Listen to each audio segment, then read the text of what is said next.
এবছর প্রথম শহর শিলিগুড়িতে রাজ্য সরকারের উদ্যোগে সৃষ্টিশ্রী মেলা, যেখানে স্বনির্ভর গোষ্ঠীর মহিলারা গোটা রাজ্য থেকে বিভিন্ন জেলা থেকেই যে মহিলারা রয়েছেন তারা কিন্তু নিজেদের হাতের তৈরি একাধিক সামগ্রী নিয়ে হাজির হয়েছেন।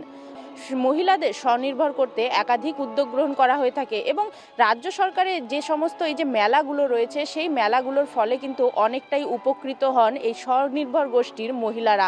সেক্ষেত্রে তাদের অনেকটাই চিন্তায় থাকতে হয় যে সেই মেলা থেকে তাদের লাভ আসবে কি না। তবে এই ধরনের সরকারি মেলা থেকে তারা অনেকটাই উপকৃত, কারণ তাদের আসা যাওয়ার খরচা থেকে শুরু করে এই যে মেলার যে স্টল রয়েছে তা কিন্তু একেবারেই বিনামূল্যে দেওয়া হয়ে থাকে।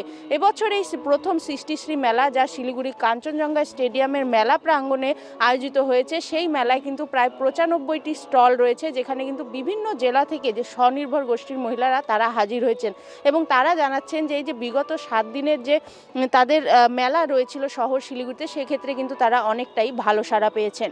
খুবই ভালো।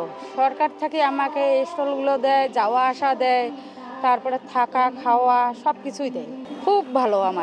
আমার আচার, হাতে বানা আচার, পান, ফায়ার পান আছে, চকলেট পান, ম্যাঙ্গো পান, মিষ্টি, জর্দা সব চলে আমার। দেখুন, প্রথমত সরকারি মেলার সুবিধা তো প্রচুর আছে। আমরা যখন প্রাইভেটে স্টল করি তখন প্রচুর টাকায় আমাদের দিতে লাগে স্টল, সে ব্যবসা হোক না হোক আমাদের দিতে লাগে।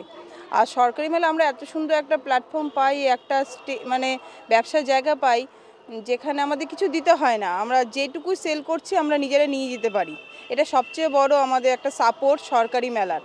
স্বনির্ভর আমরা যে মেয়েরা বাড়িতে থাকতাম স্বামীর কাছে হাত পেতে টাকা নিয়ে, ছেলে মেয়েরা হয়তো আমাদের কাছে চাইতো, সেটা আমরা দিতে পারতাম না, সেটা দিতে পারি। হ্যাঁ, কিছুটা ওদেরকে হেল্প করতে পারি।